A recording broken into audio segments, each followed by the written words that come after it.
Okay, so it's time, it's noon here in Mexico City, 11 o'clock in Guatemala and Central America, El Salvador, Honduras, 1 o'clock in New York because Pamela is with us, and of course, 7 p.m. in Italy. Welcome everybody to this new webinar from the Coalition from Resilience Project. Let me begin by hoping that you and all your family members are safe and healthy. We are still going through strange and complicated times, but there seems to be some light at the end of the tunnel. Today we have a different event. First, because it will be in English, and if anyone needs translation, please let me know.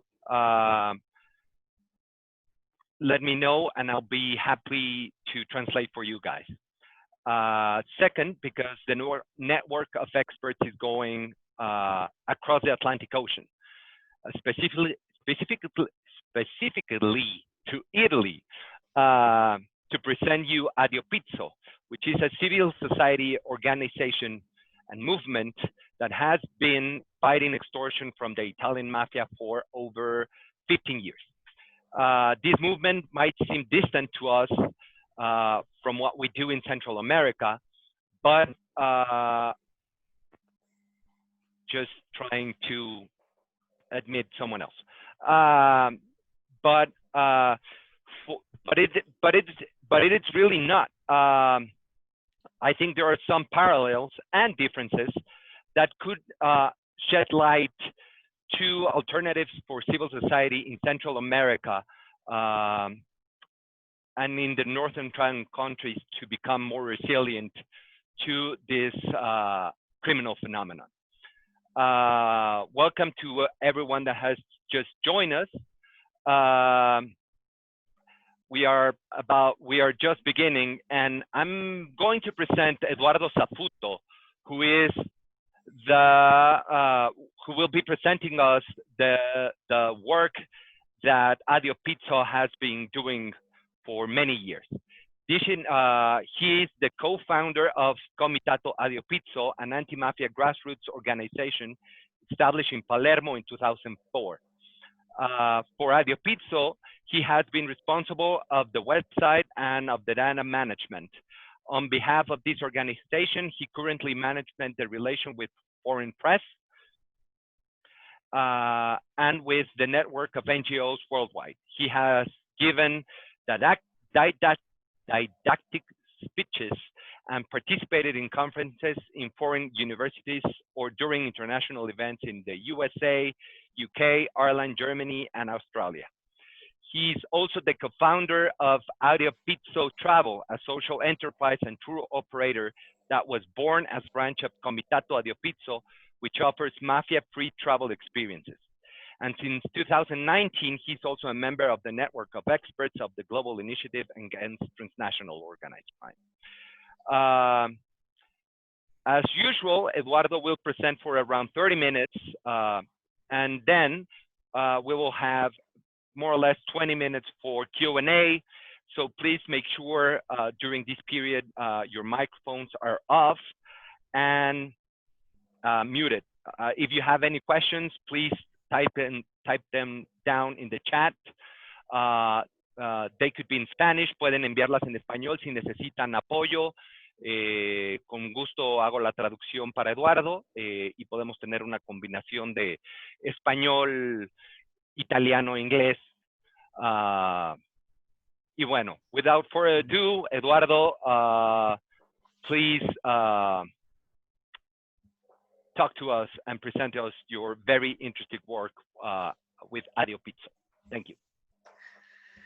Okay, so thank you very much. I'm going to start with sharing my screen. Eduardo, your mic is off. Oh, sorry. Is it correct? Can you hear me now? No. Can you hear me? Yes. Oh. So Guillermo, you cannot hear me. Oh, let me see if. Okay. Maybe it's me. All right.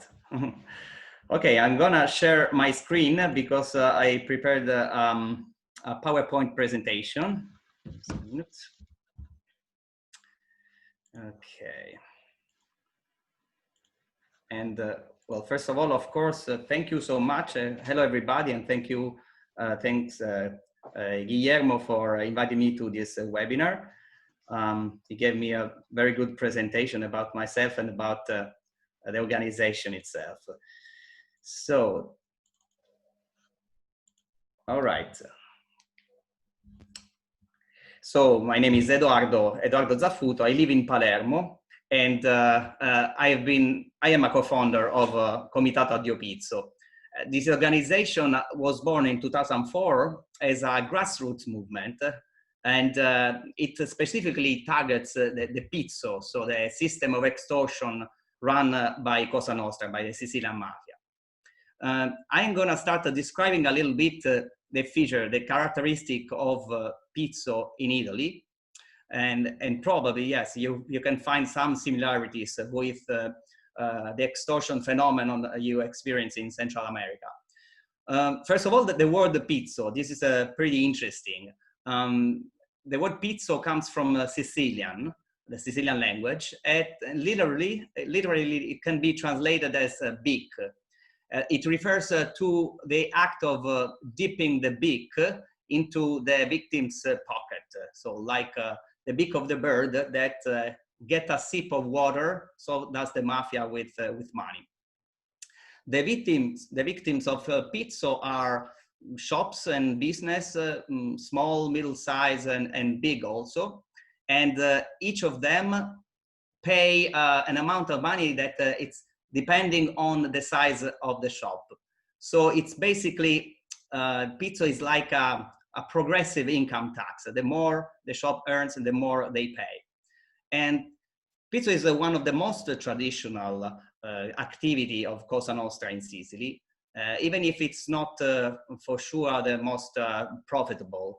The money that pizzo generates, that they can gather with pizzo, is used for keeping the structure, I mean, to maintain the structure of Cosa Nostra, because the most part of the money of pizzo is used to pay the wages of the mafiosi. But pizzo has also another very important function, that is the territorial control. By imposing the pizzo, the mafia, let's say, ask a legitimation of their power. When the shop owner accepted to pay the pizzo, he bow the head, and bowing down to the mafia, they are accepting the territorial sovereignty of the mafia, and accepting, giving legitimation basically to the power of the mafia. So this is why for Cosa Nostra, pizzo is something that they cannot give up. And so this is also why the mafia cannot accept a refusal to pay. Refusing to pay pizzo is considered a sort of insubordination act, let's say, by the shop owner. So it means not accepting the authority of the mafia on that territory. This is also why whenever there is a refuse, the mafia reacts like with a punishment in order to maintain its law and its order somehow. This was, for example, the case of Libero Grassi, the man that you can see in this picture. He was an entrepreneur who had a clothing manufacturer in Palermo, a pretty, let's say, wealthy business. And he started to receive extortion requests, threats and intimidation. He refused to pay, and he also decided to report it to the police. So some mafiosi have been arrested for his brave decision, and he didn't stop because he also tried to go on because he tried, let's say, to start to push, let's say, the public opinion to take a stand. You know, and also he was hoping that his colleagues could follow his choice, his example. But in 1991, he was totally alone. He was completely isolated. And so the mafia gunned him down in August 1991. And every year, for the anniversary of the murder of Libero Gassi, the family of Libero puts a sort of poster in the place where he was killed that you actually can read here in English translation. This poster somehow denounces the situation of isolation and let's say the indifference of the people, of the government, of his colleagues, of the association of the industrialists, and that made easier for the mafia to kill him. After Libero Gassi was killed, Pizzo, you know, the mafia could impose Pizzo, could continue extorting shop owners and businessmen, and basically the Pizzo disappeared from the public debate, and Pizzo became almost like a taboo word. Everybody was paying protection money. There was a large number of shops and businesses who were paying, but the most part of them didn't even mention the problem. And so somehow something unexpected happened in 2004. So almost 15 years after the murder of Libero Gassi. And one night, a group of anonymous people, young people, put hundreds of those stickers in town by night. And this sticker actually could break the silence somehow. So the first, let's say, strategy from the newborn organization movement was to break the silence. The mafia was interested in keeping the Pizzo phenomenon undercover, and so it was somehow necessary to loudly name it, to put it in front of the public opinion, and these stickers were very effective in that. The graphic of the sticker was very, very simple. It's black and white, and it looks like a sort of obituary poster. But the words were extremely effective. So somehow, if I have to indicate a possible strategy to deal with the Pizzo phenomenon, is yes, break the silence and use the most effective words. For us in Sicily, the word dignity, for example, has been a key word.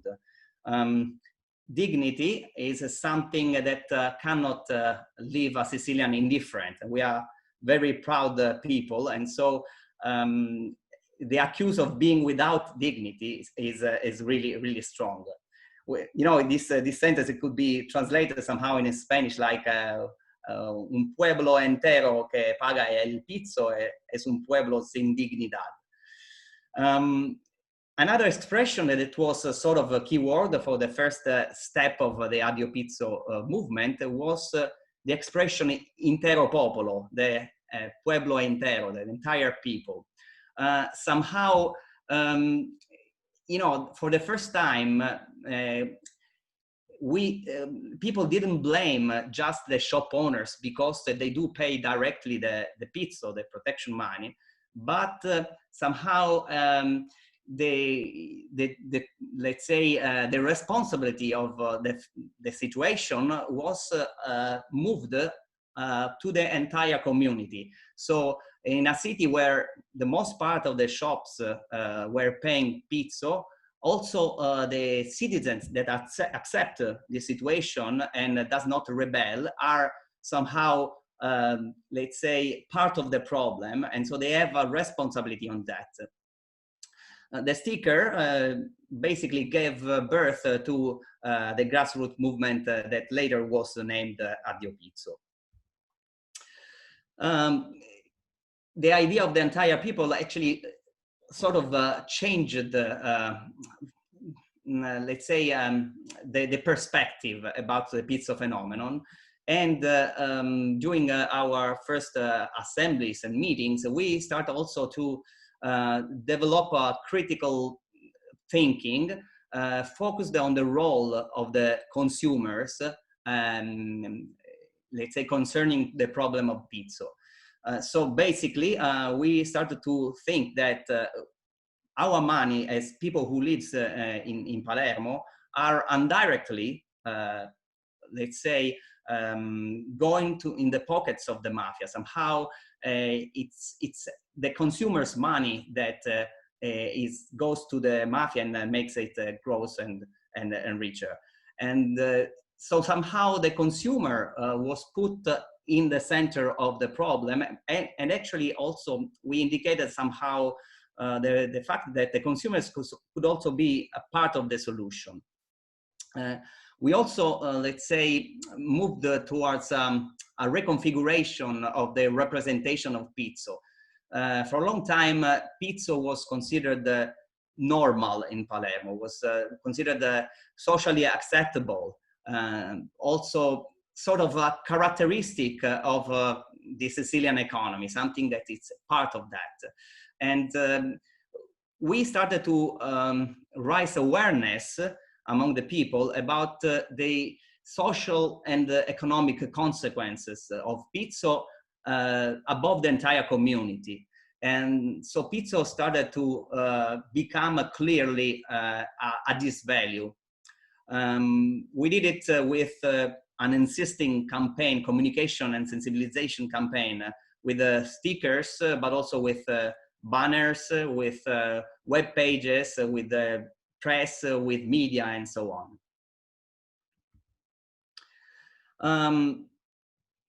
Well, we started and eventually to think of, let's say, the next step. Somehow, the fact that we wanted to do something to impact pragmatically in the problem. So we start to think about a new idea, an ethical consumerism campaign based on the critical consumption. And we just started to think that if we could gather a number of shops and business owners who refuse to pay protection money, we could encourage the citizens, the consumers, to support them. The problem was, of course, that at the very beginning, it was very difficult to find shop owners that could be available to join such a network. Even the most motivated, the most courageous, of course, had very clear in their mind the image of the corpse of Libero Grassi after his mother. So somehow it was very clear what was, I mean, that was a very big risk to end up like Libero Grassi. Still, you know, we actually realized that it was necessary to create a supportive and community who could somehow guarantee to the shop owners that they would support them. So we started actually by collecting sort of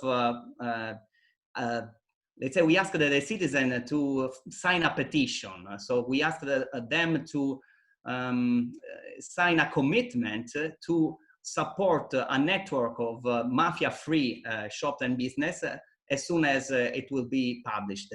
So somehow we started with the consumers first, and we gathered 3,500 commitments by citizens to support such a network of mafia-free shops and business. And then it was easier to go to, you know, to the shop owners with a promise, basically. This time you will be not alone, like Libero Grassi was. There is already a network of 3,500 people who are ready to support you even now. And in 2006, actually, we started officially the Pago Chi non paga campaign, so a critical consumption campaign against the pizza. The name, of course, could be literally translated as I pay those who does not pay. So I support those who does not pay protection money. And it's, of course, based on the idea of a cohesive and supportive network around the shop owners. We started in 2006 with 100 shops and business, and slowly but steadily, we say, we are now more than 1,000 businesses. It's actually, numerically, it's still a minority of compared to the total number of the Sicilian business. But behind these numbers, there is a larger network, a larger community of people who are not inclined to pay pizzo anymore. So somehow a cultural change has started and is still in progress right now. I want to show you these two people, these pictures. These pictures actually represent one of the most effective strategy of Addio Pizzo, that is overcoming the victim's isolation. So the mafia tries to isolate the shop owner. So the Addio Pizzo counter-react, staying close to the victims. On your left, you can see this guy. His name is Giorgio, and he was running a pub and with a game room in a small village not so far from Palermo. And in 2004, he started to have trouble with the mafia. He received a pizzo demand, and so there was a man who arrived in the name of the local mafia mob and tried to extort him. Together with his family, Giorgio decided to go to the Carabinieri to report the pizzo request, and so the extortionist was arrested. But the big troubles started after that. The community of his community, his own community in Caccamo, started to boycott him. They started to, let's say, express respect towards the mafia and disapprove his choice to report the mafioso to the police. So no one wanted to go to his pub anymore, and so he was going bankrupt. So eventually, Giorgio's sister sent us an email, a sort of a SOS, in which she was saying, help us because we refuse to pay protection money, pizzo, and now we are going to lose everything. So we immediately started to, well, we wanted to meet them, and we started to go to his pub every Saturday for many weeks in order, of course, to express our solidarity and to support him also with purchases, buying a beer or whatever. This was the first test, let's say, the first test of our critical consumption campaign, the first experience of critical consumption flash mobs somehow to support victims of the mafia. And it worked. It was a success. And in fact,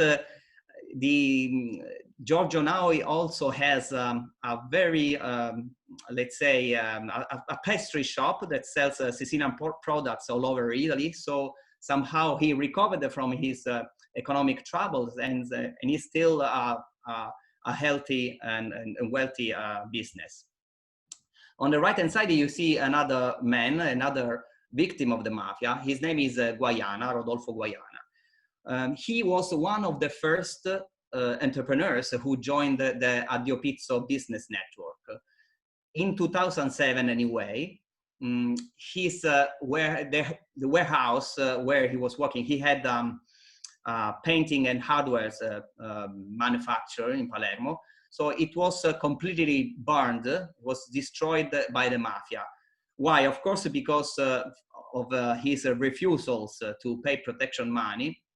in order to give a message to the rest of the other entrepreneurs. The mafia wanted to indicate once more how a rebel end up. But also it was probably, there was an additional message towards Addio Pizzo that was that started on that years to support the mafia-free business. So the campaign was just started 1 year after.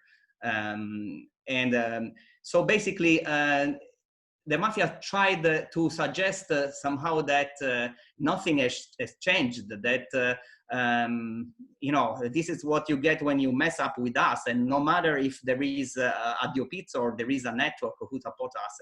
For us, for Addio Pizzo, of course, it was a very critical moment, because we were repeating and repeating that if we team up together, the mafia cannot attack us, and then the mafia actually, you know, attacked the Guyana. So we realized that it was very, very important to react immediately, quickly, and strongly. So the mafia anyway didn't take in count the possible reaction by the community. So there was a huge solidarity towards Guyana, his family, the workers of the company.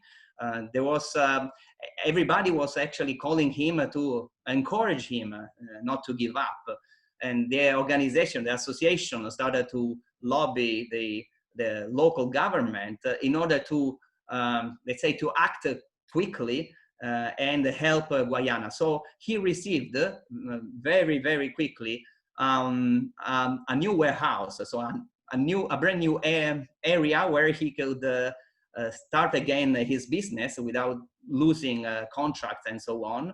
And somehow he also had been refunded for the damages, thanks to the fund that assist the victims of the mafia. And eventually even the mafia boss who ordered the arson, the attack, was arrested. It was an unexpected success of the civil society somehow, that together with the institution could help a man that was having big troubles. And again, this is was something, let's say, pretty unusual in the typical story of Palermo and the Pizzo. So usually in the past, people either being killed like Libero Grassi, or their business have been totally destroyed. And so somehow the mafia won in the past. This time it was like the civil society won this battle. From that moment on, we realized that the mafia calculate the risks of asking Pizzo or attacking a member of the network. So since the beginning, we asked the Addio Pizzo shop and business network owners to put the logo of the campaign on their windows, on the window of their shop, in order to declare loudly their affiliation with the Addio Pizzo. Why? Of course, because this label attracts the consumers, they make them recognizable, and so the citizens, I mean the clients, knows while watching this sticker, knows that not a single euro of what they can spend in that shop will go to the mafia. But eventually we also realized that the sticker, it's a communication also directed towards the mafia, towards the potential racketeer. It is a sort of beware to the dog sign. So when they put the stickers on the windows, the shop owner is saying, if you come here, you come in and you ask a pizzo, you request the pizzo in my shop, I will immediately go to the police. And I am not alone, I am supported by the organization, by the community, and so on. So somehow we realized that the stickers actually keeps the mafia away from the shop. And some mafiosi, after being arrested, some supergrasses or pentiti, declared it testified during the trial that this is right now the strategy of Cosa Nostra, to skip the shop that have the Addio Pizzo sticker on that. So they used different words on their testimonies, on their declarations. So, but someone said that they were not stupid, that it was not possible to punish all the rebels, or that it was too risky, too dangerous to you know, to deal with an Addio Pizzo shop owner. But anyway, all of them confirmed that the strategy of declaring loudly your membership works perfectly. And of course, Addio Pizzo also helps the victims of the mafia to get rid of Pizzo. And a fundamental strategy of Addio Pizzo is to boost trust towards the institutions, in particular the law enforcement and justice. We, let's say, operate as a sort of mediator of trust. So we encourage the victims to trust the police, to go and report the Pizzo request. You know, there is a specialized team in Addio Pizzo, composed also by lawyers, that gives a full and assistance for free to the victims of the mafia. We support them with legal aid and advice. Our lawyers prepare them for the testimonies, and they help them to get refunded for the damage and so on. So we developed the know-how that is very useful for the victims in order to deal with all the troubles that follows the report. And the assistance continue, of course, after the trial, because there is a continuous tutoring to these victims of the mafia. As you can read, I mean, so far we have been helping 300 victims of the mafia in 108 trials. And so all of them have been paying Pizzo for a long time, and now they are free, finally free. The Addio Pizzo campaign, as it is a consumer's campaign, of course, is based on an ethical principle, but also has an economic incentive. It's important to produce economic impact and use it as an extra leverage to push the people to stand up against the mafia. Joining Addio Pizzo is convenient, is convenient twice, you can say. First, of course, because the shop owners get rid of paying money to the mafia, but also because they, through the critical consumption campaign, we can offer them extra customers, free advertising, and a recognizable brand somehow. Addio Pizzo is trying to push a different economic model, a new economic model that includes ethic values, a model that is in opposition and in competition with the mafia economic model that is based on extortion, intimidation, corruption, and unfair competition as well.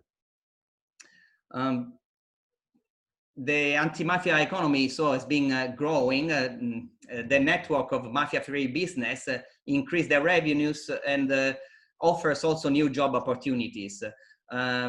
This is particularly visible with two social enterprises, Addio Pizzo Travel and Addio Pizzo Store. Addio Pizzo Travel, that is actually the tour operator that I contributed to establish, is, as Guillermo said, is a branch of Addio Pizzo and focus the tourist sector, organizing mafia-free tours. So we basically create tour packages using only mafia-free hotels, mafia-free bed and breakfast, mafia-free restaurant, bus company, and so on. And we offer a different representation, different narration of Sicily. And Addio Pizzo store is another social business that also use the tools of a market approach to help the movement. And it's basically an e-commerce online shop that sells and distributes Addio Pizzo products. Another fundamental approach and strategy is based on the social approach, on the social aspect. In general, social growth is the best prevention against the mafia. Criminal organization takes its roots in the social disadvantage. Wherever there are people in extreme need or in a poor neighborhood of a city like Palermo, with a high rate of unemployment, with housing problems and so on, it is easier for the mafia to recruit new members, to gain consensus, to create the new generation of extortionists somehow. And so Addio Pizzo is involved in many social projects, in particular in the area of Piazza Magione. That's an area close to the Addio Pizzo headquarters, and in particular with children and teenagers that lives in the pretty depressed neighborhood of Palermo, La Calza. In 2014, for example, we launched a crowdfunding campaign for the urban renewal of this neighborhood, and in Piazza Magione in particular. So 25,000 euros were collected with donation offered by the Pizzo Free Shop and Business Network through a so-called ethical discount for a collective investment. They've been spent for creating, for building a playground that, you know, that is actually was offered to the children of the area that actually didn't have many opportunities to have a playground close to their house. And today, of course, Addio Pizzo is even more active on supporting poor families, in particular in Piazza Magione, with food collection, for example, as the coronavirus crisis is heavily hitting, you know, the Sicilian society in general. Education, of course, is probably one of the most important strategy that Addio Pizzo has been using since the beginning. Addio Pizzo have been working with students, organizing hundreds of meetings in their schools to talk about the mafia, the pizzo, and our personal experience with Addio Pizzo travel, and later also organizing school trips to educate for to anti-mafia value.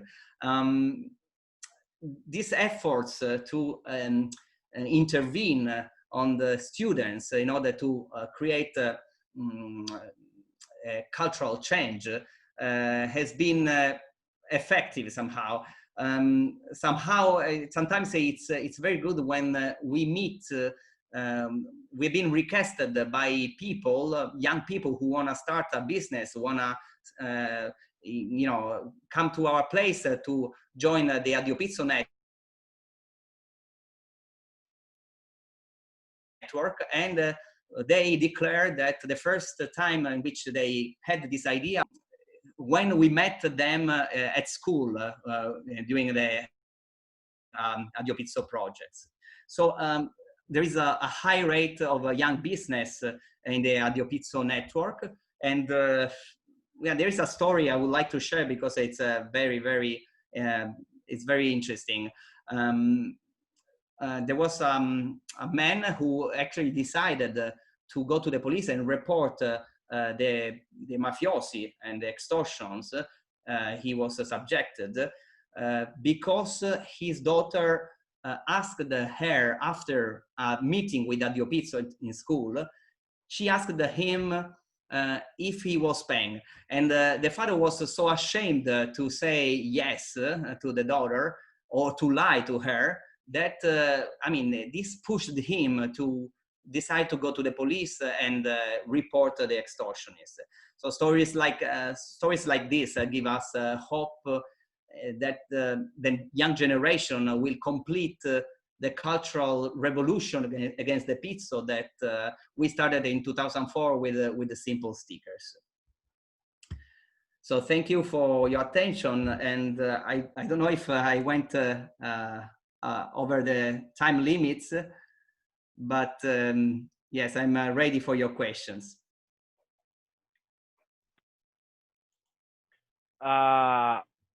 Eduardo, thank you. Can you hear me? Yes. Okay. Somehow when I turn on my microphone, the audio in my computer turns off, but it's working.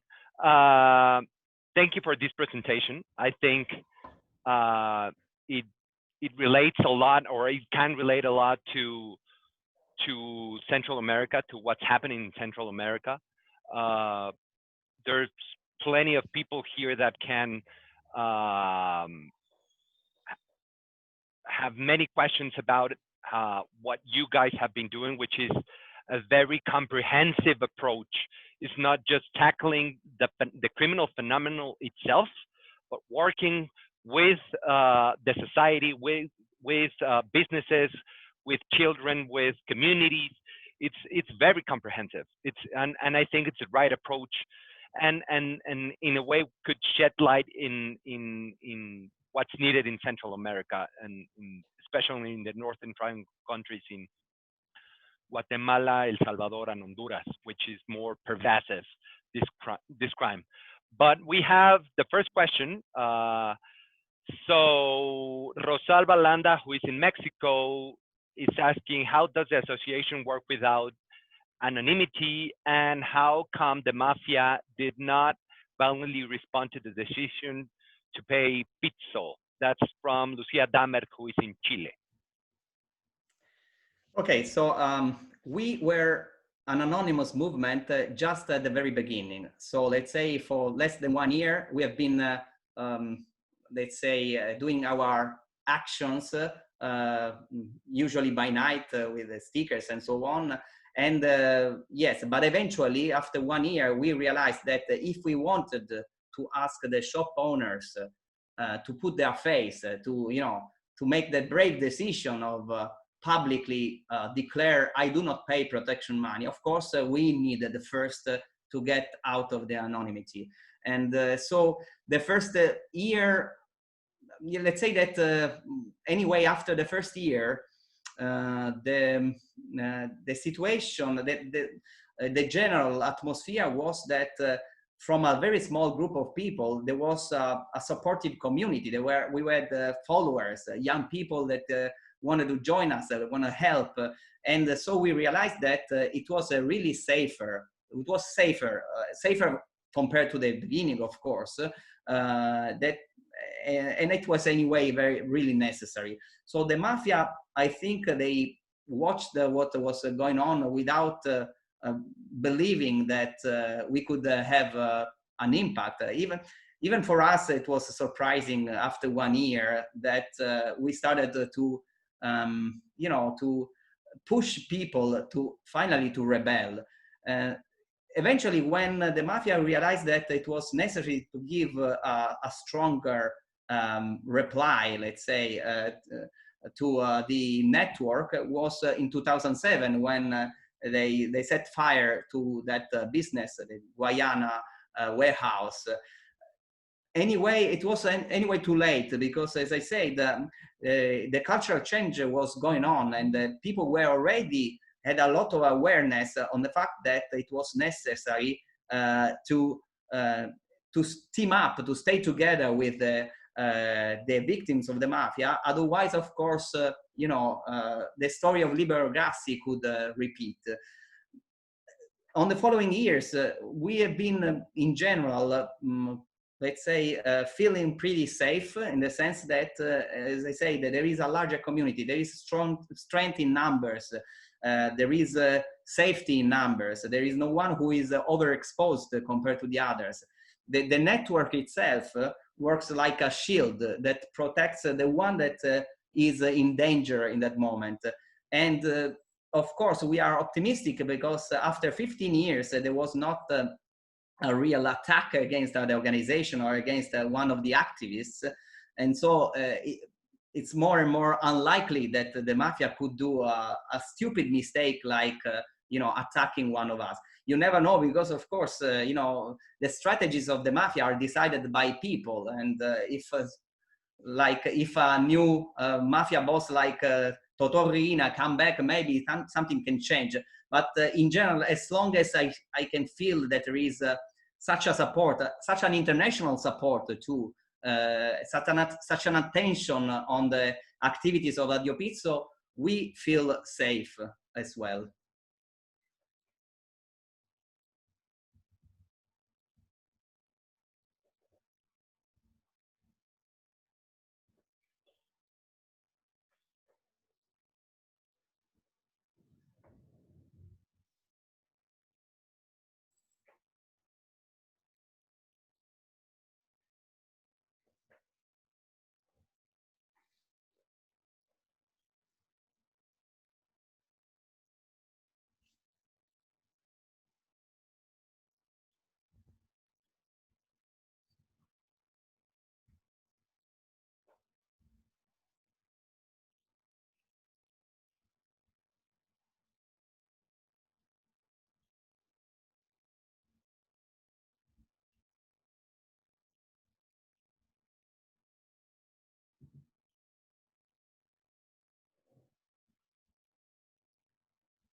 Yes.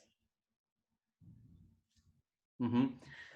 Yes, this is. I wanna start from the second question. Okay, so we don't have such a copycat problem and phenomenon in Sicily, and it was surprising for me to learn it from your research and your activity in Central America. In Sicily, it would not be possible even to think of organizing a protection money or racketeering network, let's say, in competition with the Cosa Nostra. It would be really, really risky, to extort shops that are supposed to pay to Cosa Nostra.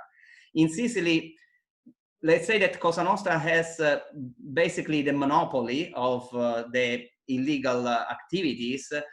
Well, there are also other mafia groups, but they are minorities. For example, in the southeast part of Sicily, there is a Stidda that is not Cosa Nostra, but is another mafia organization that usually it's in good relations with Cosa Nostra. Sometimes they had some conflicts, of course.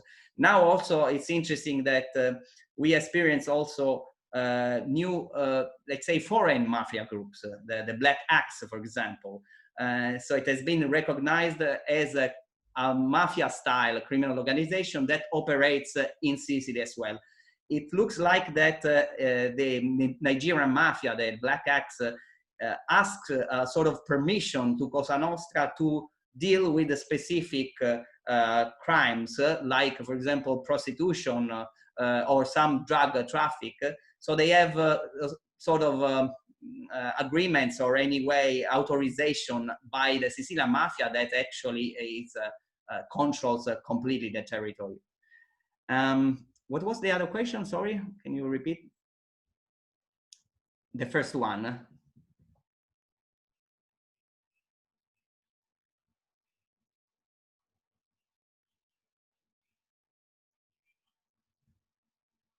Ah, yes.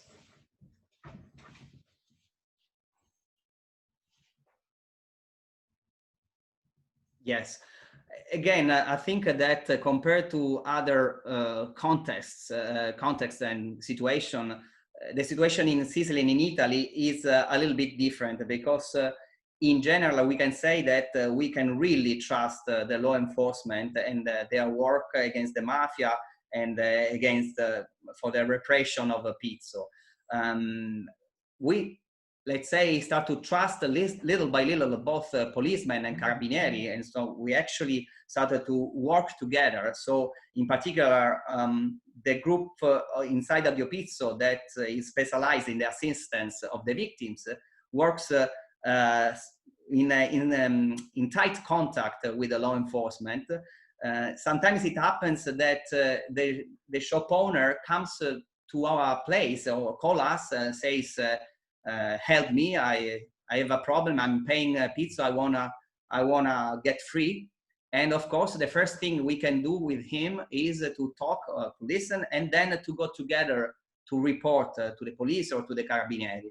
And even the opposite happens sometimes. So the shop owner goes to the police.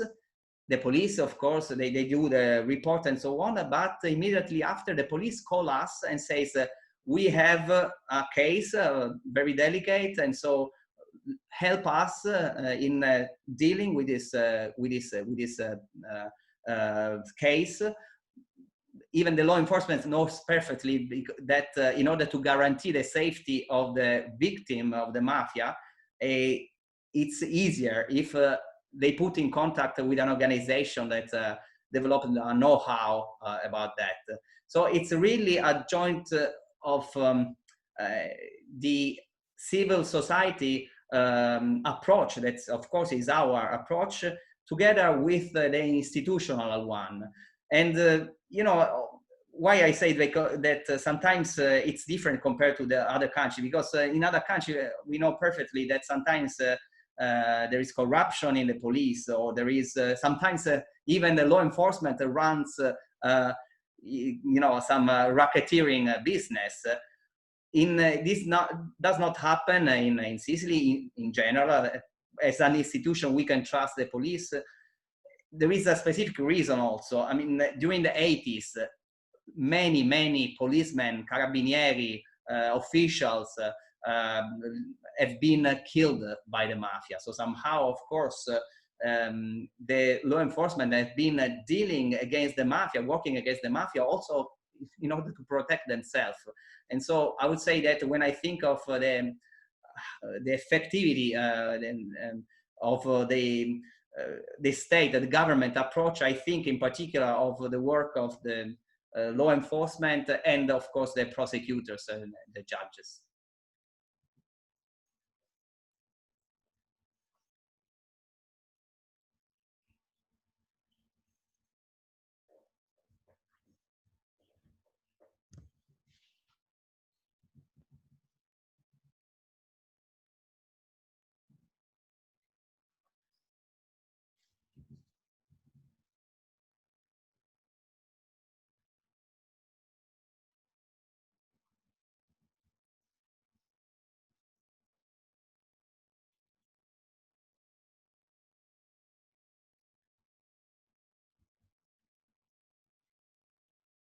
Mm-hmm.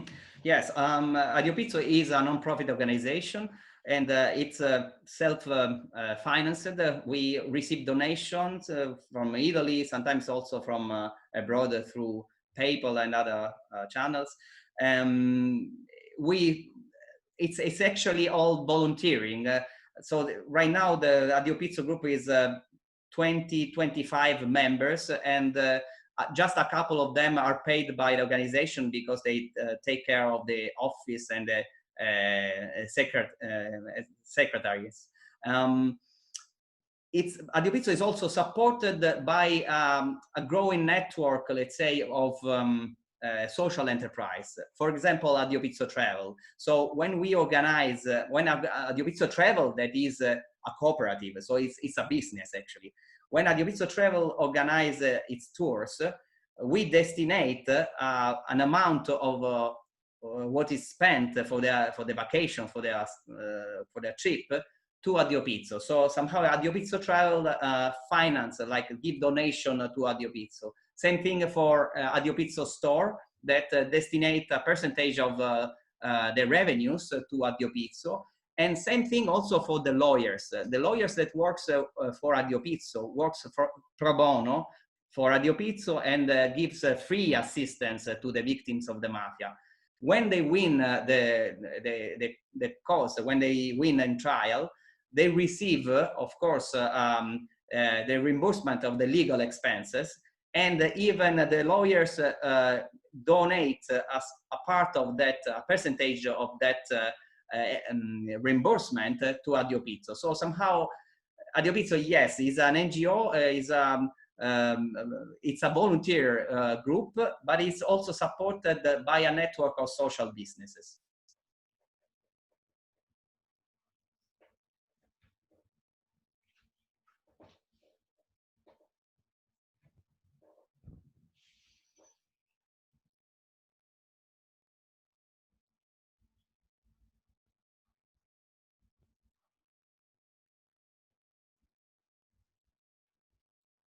So do you mean if it's a real protection, if it's there is a service of protection on that?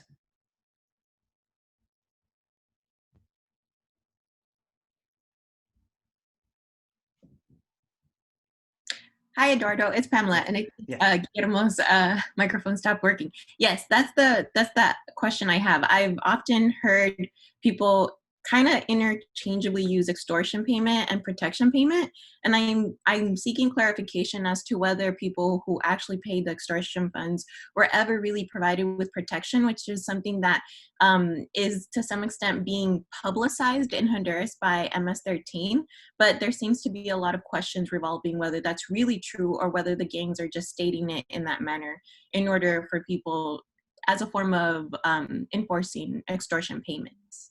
Mm-hmm. Well, the protection is pretty fake, because of course the mafia offers the protection, and at the same time they are also the threat. So the mafia can somehow controls the criminality, but if the shop owners decided to refuse to pay the pizzo, then the mafia itself send someone to rob or to damage the shop. So there is not a clear division between those who are in charge of the protection and those who are the threat itself. So in fact, the word protection money in English sounds somehow not perfect to describe the phenomenon like pizzo is. Did I answer your question? Yes, thank you. That's perfect. It's a similar dynamic to what's being kind of it's the protection.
I want to thank you in particular for organizing this webinar, and congratulate for the work you are doing in Central America. And I hope we're gonna keep in contact for further, let's say, events and activities. Okay.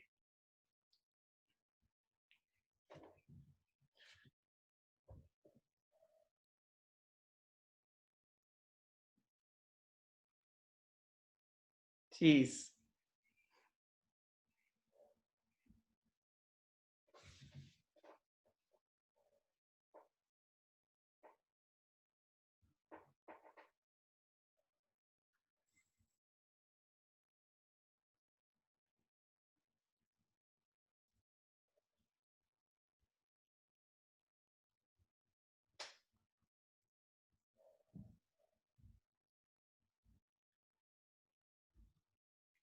Yes.